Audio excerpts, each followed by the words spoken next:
नाज़रीन, खबरनामे में मुतअद्दिद खबरें आया चाहती है। बात आज गुलाम नबी आज़ाद की होगी, क्योंकि गुलाम नबी आज़ाद ने इलेक्शन कमीशन की जो उनने वजूहात बताई कि जम्मू कश्मीर में क्यों पार्लिमानी इंतखाबात के साथ साथ असम्बली इंतखाबात नहीं हो सके, उस बयान की गुलाम नबी आज़ाद ने तायीद की। उस हवाले से हम आगे चलकर बात करेंगे और बात रविंदर रैना की भी होगी, क्योंकि रविंदर रैना ने बयान दिया है कि जम्मू कश्मीर के जो सियासी जमातें हैं, कुछ सियासी जमातें वो लोगों को गुमराह करने की कोशिश कर रही हैं। उस हवाले से भी आगे चलकर हम बात करेंगे और बात पुलवामा की होगी, क्योंकि पुलवामा में यरकान की बीमारी फूट पड़ी है।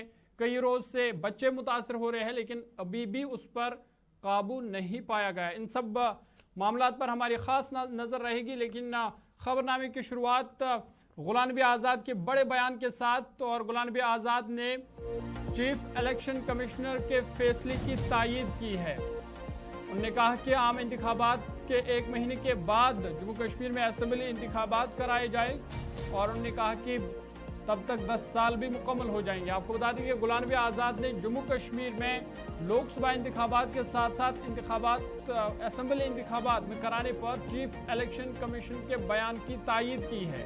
गुलाम नबी आज़ाद ने कहा कि यह सही है कि इंतज़ामिया बैक वक्त दोनों इंतखाबात के लिए सिक्योरिटी फराहम नहीं कर सकेगी, क्योंकि दोनों इंतखाबात के लिए बैक वक्त जम्मू कश्मीर में सिक्योरिटी का इंतज़ाम करना मुश्किल है। ताहम उन्होंने जोर दिया है कि आम इंतखाबात मुकम्मल होने के 1 महीने बाद जम्मू कश्मीर में असम्बली इंतखाबात मुनक़्क़द कराए जाए। उन्होंने कहा कि तब तक पूरे 10 साल मुकम्मल हो जाएंगे, और ये एक तरह का जम्मू कश्मीर के लोगों का या यहाँ के सियासी पार्टियों का, सियासी लीडरों का बनबास मुकम्मल हो जाएगा, क्योंकि जम्मू कश्मीर में पिछले 10 सालों से असम्बली इलेक्शन नहीं हुए। तो एक तरफ से जहां उन्होंने चीफ इलेक्शन कमीशन के बयान की तायीद की, और उन्होंने कहा कि जम्मू कश्मीर में बैक वक्त दोनों इंतखाबात के लिए सिक्योरिटी फराहम करना मुश्किल है, ताहम साथ ही उन्होंने इस बात पर जोर दिया है कि आम इंतखाबात के मुकम्मल होने के 1 महीने बाद जम्मू कश्मीर में असम्बली इंतखाबात मुनक़्क़द होने चाहिए।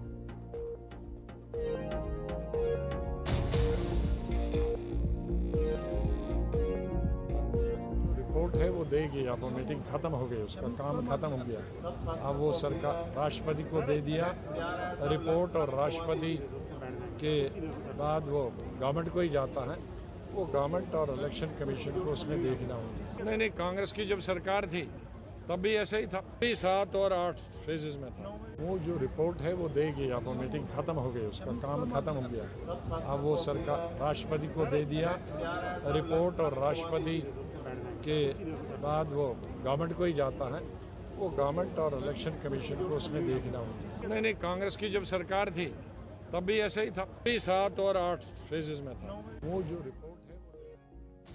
चलिए, गुलाम नबी आज़ाद को आप सुन रहे थे और बता रहे कि 7 फेज में जो लोकसभा के इंतखाबात होंगे ये आज ही नहीं हुई, बल्कि कांग्रेस के दौर में भी 7 मरहलों में लोकसभा के इंतखाबात हुए। आगे बढ़ते हैं, बात जम्मू कश्मीर बीजेपी के सदर रविंदर रैना की करते हैं, क्योंकि रविंदर रैना ने बड़ा बयान दिया है और उन्होंने कहा कि जम्मू कश्मीर में और पूरे मुल्क में मोदी सरकार ने समाज के हर तबके के साथ इंसाफ किया। उन्होंने कहा कि पिछली हुकूमतों की वजह से कई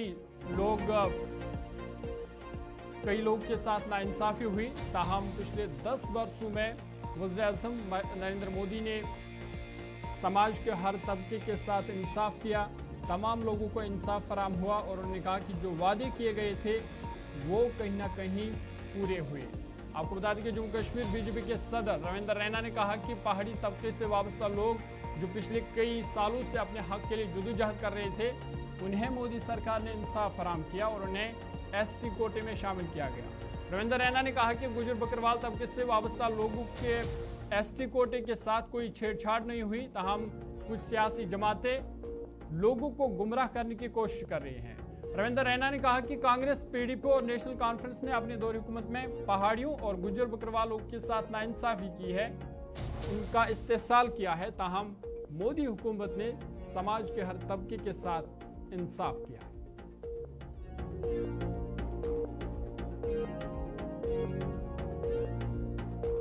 केंद्र की नरेंद्र मोदी साहब की सरकार का हम दिल की अमीन तरीन गहराइयों से शुक्रिया अदा करते हैं। जो मोदी साहब ने जम्मू कश्मीर के अंदर पहाड़ी कबीले के जो लोग हैं, पहाड़ी कबीला जो पिछले 50 सालों की एक लंबी जद्दोजहद कर रहा था अपने हक और इंसाफ के लिए, मोदी सरकार ने पहाड़ी कबीले के लोगों की जो लंबी जद्दोजहद थी, पहाड़ी कबीले की जो देरीना मांग थी, उसको पूरा कर दिया है और पहाड़ी कबीले के लोगों को उनके हकूक दे दिए गए हैं। साथ ही साथ सबसे बड़ी खुशी की बात यह है कि पहाड़ी कबीले के लोगों को तो उनके हकूक दिए गए, उनके साथ इंसाफ हुआ, लेकिन गुज्जर, बकरवाल, गद्दी, सिप्पी और शीना कबीले के लोगों को जो 10% एसटी का कोटा जो उनका था वो बिल्कुल महफूज है। गुज्जर, बकरवाल कबीले के साथ जो मोदी हुकूमत ने वादा किया था कि हम पहाड़ी कबीले को उनके हकूक देंगे, उनके साथ इंसाफ करेंगे, लेकिन गुज्जर, बकरवाल, गद्दी, सिप्पी और शीना कबीले के लोगों को जो पहले से 10% का जो रिजर्वेशन में एसटी का कोटा है, उससे कोई छेड़खानी नहीं होगी। साथियों, जब यह बिल पार्लियामेंट में पेश किया गया, उस दौरान भी हमारे मुल्क के होम मिनिस्टर जनाब अमित शाह साहब ने और पार्लियामेंट में अपनी तकरीर में हमारे मुल्क के ऑनरेबल प्राइम मिनिस्टर जनाब नरेंद्र मोदी साहब ने कई बार इस बात को वाजे किया था कि पहाड़ी कबीले को मोदी हुकूमत यकीनन उनके हकूक देगी, पहाड़ी कबीले के साथ इंसाफ होगा, पहाड़ी कबीले के साथ जस्टिस होगा। लेकिन मोदी हुकूमत ने इस बात को भी बार बार। चलिए, रविंद्र रैना को आप सुन रहे थे और बता रहे कि पहाड़ी लोगों के साथ मोदी सरकार ने इंसाफ किया। आगे बढ़ते हैं, बात नेशनल कॉन्फ्रेंस की करते हैं और आपको बता दें कि नेशनल कॉन्फ्रेंस पार्टी को बड़ा धचका लगा है, क्योंकि साबिक डिप्टी मेयर परवेज कादरी ने नेशनल कॉन्फ्रेंस से इस्तीफा दे दिया है। परवेज कादरी ने कहा कि जाती वजूहात की बिना पर वो पार्टी से अलग हुए और उन्होंने कहा कि मुशावरत के बाद आगे का जो लाही अमल है वो तय होगा। आपको बता दें कि साबिक डिप्टी मेयर परवेज कादरी ने नेशनल कॉन्फ्रेंस के बुनियादी रुकनियत से इस्तीफा दे दिया है और उन्होंने कहा कि वो 1998 से नेशनल कॉन्फ्रेंस पार्टी से वाबस्ता थे। उन्होंने कहा कि 25 साल के बाद अब वो नेशनल कॉन्फ्रेंस से अलग हो रहे हैं और साथ ही उन्होंने कहा कि इन 25 सालों में उन्होंने पार्टी को मजबूत बनाने की जहां कोशिश की, वहीं उन्होंने पार्टी के लिए कुर्बानियां दी है, जबकि वो जेल भी गए हैं। उन्होंने कहा कि अब वो जाती वजूहात के बिना पर नेशनल कॉन्फ्रेंस से अलग हो रहे हैं और ये पूछे जाने पर कि अब वो किस पार्टी का दामन थामेंगे, किस पार्टी को ज्वाइन करेंगे, इस पर उन्होंने कहा कि वो अपने लोगों से मुशावरत के बाद ही आगे का लाही अमल तय करें। रहा सवाल मेरी रेजिग्नेशन का, मैं पार्टी से एफिलेटेड था 1998 से और मैंने कल लगभग 25 साल के बाद नेशनल कॉन्फ्रेंस को अलविदा किया। मैं नहीं चाहता था कि मैं किसी कंट्रोवर्सी का शिकार बनूं, मेरी वजह से किसी को ज़ाती नुकसान पहुंचे, तो इस वजह से मैंने अपने पर्सनल वजूहात की वजह से मैंने पार्टी से इस्तीफा दिया। देखिए, मैंने कहा कि क्रिटिसाइज पॉलिटिकल जो पॉलिटिकल एक्टिविस्ट होता है उसको लोग क्रिटिसाइज़ करते हैं हर एक बात पे, चाहे वो सही करे या गलत करे। जहाँ रहा सवाल मेरा वहाँ मोदी जी की रैली में जाना, वो एक ऑफिशियल दावतनामा आया था, वो ऑफिशियल इन्विटेशन थी डिस्ट्रिक्ट एडमिनिस्ट्रेशन की तरफ से, वो कोई पॉलिटिकल जलसा नहीं था।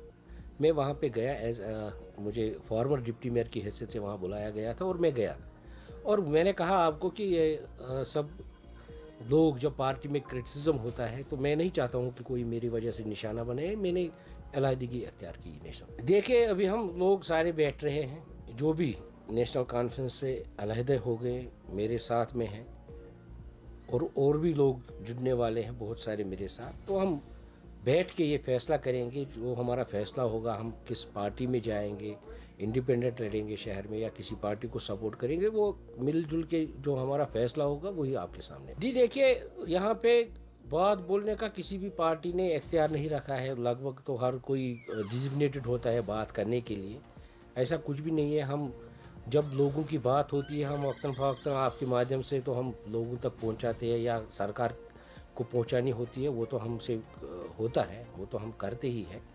और रहा सवाल ख़ानदानी राज का आप पूछ रहे हैं, तो वो तो हर एक तंजीम में है। ऐसी कोई मुझे नहीं लगता है कि पूरी जो मुल्क है उसमें जो भी पॉलिटिकल पार्टियां हैं उनमें सभी ख़ानदानी लोग हैं। ऐसा तो नहीं है किसी पार्टी को हम निशाना बनाए या किसी को कहे कि इस पार्टी में कोई ख़ानदानी राज नहीं है, ख़ानदानी फ़र्द नहीं है। हर एक पॉलिटिकल पार्टी में ख़ानदानी फ़र्द है। देखिए, इसमें कोई ऐसा मेल नहीं है कि हम कहेंगे कि हमें कोई संदेश मिला है भारत सरकार की तरफ से, ऐसा कुछ भी नहीं है। हमारी भी अपनी मजबूरियां हैं, हमारे भी अपने लोग हैं, हमें भी लोग तनकीद न करें। इसलिए हम देखते हैं कि ग्राउंड की सिचुएशन क्या है और ग्राउंड की सिचुएशन को देख के सियासत की जाती है। और हम ऐसे लोग हैं कि जिन्होंने आज तक जम्मू कश्मीर नेशनल कॉन्फ्रेंस की आबियारी की है, पार्टी को बनाया है, पार्टी को हमसे फ़ायदा मिला है। अब हमने 25 साल अपनी जवानी के जम्मू कश्मीर नेशनल कॉन्फ्रेंस को दिए हैं। हम जेल भी गए हैं जब 370 यहाँ पे टूटा। हम इस वजह से जेल गए क्योंकि हम जम्मू कश्मीर नेशनल कॉन्फ्रेंस से वाबस्ता थे। तो हमने भी कुर्बानियाँ दी हैं जम्मू कश्मीर नेशनल कॉन्फ्रेंस के लिए।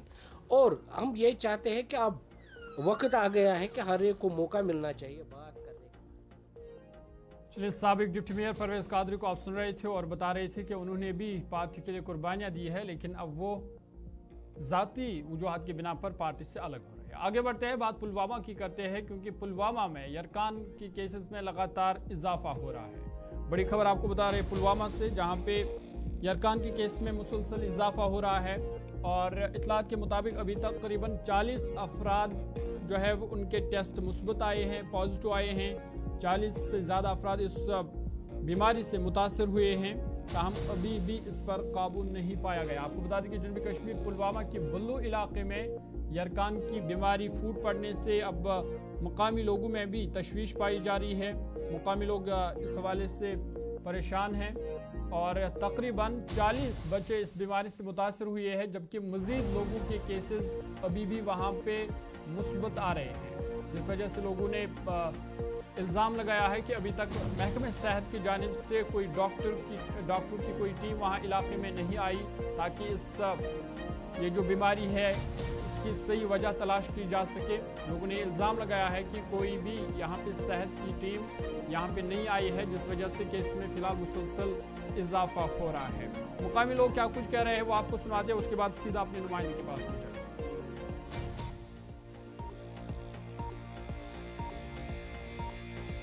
यथ गामस गया यीज खुदा दिन काबल कह बोजान घर घर बेमार जबरदस्त यह गो घर हमसाय घर ये यीद बेमार यीज गई कामल कोर अटैक अल्लाह ताला दिन कथ कह गो यह दलील बन गामस मो दिन पे तवजो आव नोर कह बे हेल्थस कर बिल्कुल गुजारिश मे बूज ओत दोप कुछ हेल्थ सेंटर आव और बेलो मगर बहुत दपान कम your in health department in your अमुक डिपार्टमेंट हेल्थ सह योर पान सीएम साहब इन बीएम साहब इन सह दिन ये गामस मज नजर ये क्या दलील क्या गई कामल यीन बचन क्या गई जवान कामल क्या अगर आबस कसूर आब करतन ठीक अगर बी कुन कसूर तम योतान जनाब मरान पे खलक पे दपान ओतान दिजा तुम एतला दिजा क्या दिजा एतला दिवान तथ गौर करान तकरीबन कह गौर करान कह सह गई मेहरबानी तुम गुजारिश करान मगर हेल्थ यीन पूरी तौर योर ये नजर सरसी गामस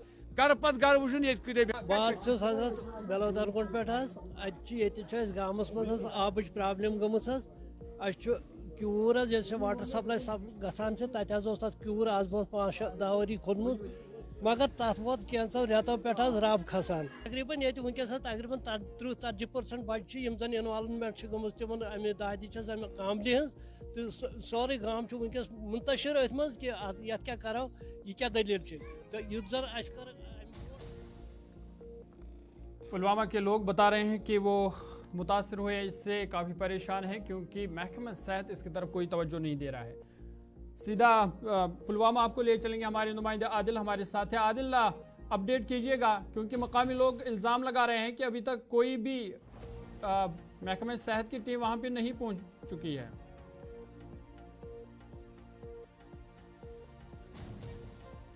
ये पुलवामा का बेलो इलाका है और मुकामी जो लोग हैं उनके मुताबिक पिछले 20 दिन से यहाँ पे जो यकान की जो बीमारी है वो फैल चुकी है और जिसके अंदर तकरीबन 40 से 50 जो बच्चे हैं वो इसके इंतजाम में आ चुके हैं और जो लोग हैं चाहे वो बुजुर्ग हो या जवान हो उनकी भी टेस्टिंग की जा रही है। लेकिन जो मुकामी लोग हैं उनका ये कहना है कि पिछले 20 दिन से या 15 दिन से यहाँ पे जो महकमा हेल्थ है उनकी जानिब से कोई यहाँ पे डॉक्टर्स की टीम यहाँ पे नहीं पहुंची है ताकि वो ये अंदेशा लगाए थे कि जो बीमारी है किस चीज़ से यहाँ पे फैली है, चाहे पानी की वजह से फैली है या खाने पीने की अशिया में थी। तो अभी तक जो मुकामी लोग इनका कहना है कि फिलहाल कोई जो डॉक्टर की टीम है यहाँ पे नहीं पहुंची है, सिर्फ जो यहाँ पे आशा वर्कर्स है वो यहाँ पे पहुंची है, लेकिन डॉक्टर्स की कोई भी टीम यहाँ पे नहीं पहुंची है। हम आपको ये भी बताया कि जो मुकामी लोग हैं उनका ये कहना है कि जो यहाँ पे एक वाटर सप्लाई स्कीम है जिसका एक सोर्स ट्यूबवेल है तो उसको वो नाकाम होने वो खराब होने से पानी है वो कंटेमिनेट हुआ है, वही पानी जो है मुकामी आबादी को सप्लाई किया जाता है जिसकी वजह से भी ये बीमारी इलाके में फैल चुकी है। जी ज़रूर। आदिल, अभी तक कितने लोग इससे मुतासर हुए हैं और क्या वजह है? क्या आपकी बात महकमे सेहत से हुई या वहाँ के जिम्मेदारान से हुई? क्यों नहीं वो वहाँ पे गए? बिल्कुल जोर, अगर हम बात करें इस बीमारी के हवाले से तो तकरीबन 40 से 50 जो बच्चे हैं वो मुतासिर हो चुके हैं और जो बाकी आबादी है गांव की वहाँ भी अभी भी जो है टेस्टिंग की जा रही है और अभी भी जो है जो पॉजिटिव केसेस सामने आ रहे हैं और जिनमें ज्यादातर जो है बच्चे ही मुलवस पाए जाते हैं। लेकिन अगर हम महकमे सेहत की बात करें तो फिलहाल कोई ऐसी टीम वहाँ पे रवाना नहीं की गई है जो प्रॉपर तरीके से ये देखे कि हाँ ये जो बीमारी है किस चीज़ से फैली है, क्यों ये ज्यादा बच्चों में फैल रही है और क्यों ये रोकथाम नहीं हो रही है। लेकिन अभी तक ऐसा कुछ नहीं हुआ है, कोई टीम वहाँ पे नहीं रवाना की गई है जो डॉक्टर्स इसको सुपरवाइज करे। ताहम कोई ऐसे भी चीज सामने नहीं आ रही है जिससे ये साबित हो सके कि यहाँ पे कोई डॉक्टर्स की टीम आ चुकी है या कोई ऐसी स्पेशल टीम इलाके में रवाना की गई है जो इस बीमारी का पता लगाए। चलिए आदिल, बहुत शुक्रिया तफसीलात फराम करने के लिए। हमारे नुमाइंदा आदिल शाहनवाज पुलवामा से तफसीलात फराम कर रही थी तो इनका कहना था कि लोगों में तशवीश पाई जा रही है। पुलवामा का बिल्लू इलाका है जहाँ पे कई रोज़ से यरकान की बीमारी फूट पड़ी है जिसकी वजह से बच्चे मुतासर हो रहे हैं और जिस तरह से आदिल बता रही थी कि करीबन 40 बच्चे इससे मुतासर हुए हैं, लेकिन अभी भी महकमे सेहत की टीम वहाँ पे नहीं पहुँच चुकी है जिस वजह से लगातार केस में इजाफा होता जा रहा है। तो उम्मीद यही करेंगे कि महकमे सेहत की स्पेशल टीम वहाँ पहुँच जाए और पता लगाया जा सके कि इसकी असल वजूहात क्या है और इस पर कहीं ना कहीं काबू पाया जा सके ताकि लोगों की मुश्किलात भी दूर हो सके।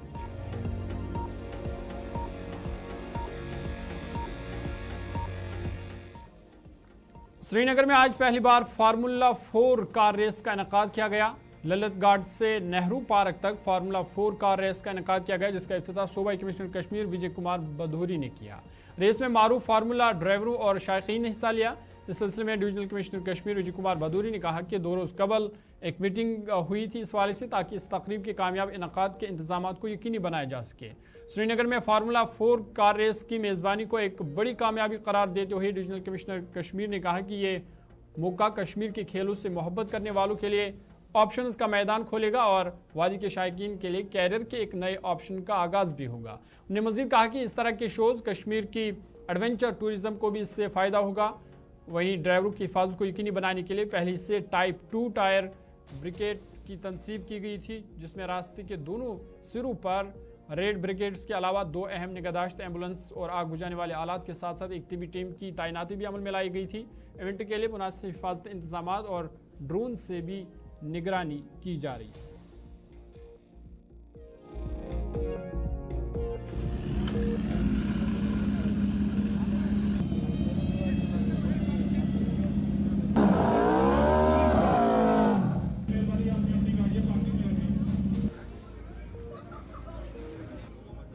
बदलता जम्मू कश्मीर की जब हम बात करते हैं तो जो स्टेट ऑफ द आर्ट चीज़ें हैं तो वो हम सबको जो है दिखा रहे हैं। बस इसका एक ही कहना है मेरा कि जो अगर ये मान लो स्टंट भी परफॉर्म कर रहे हैं तो आप लोग ना करें, क्योंकि ये सब लोग एक्सपर्ट लोग हैं।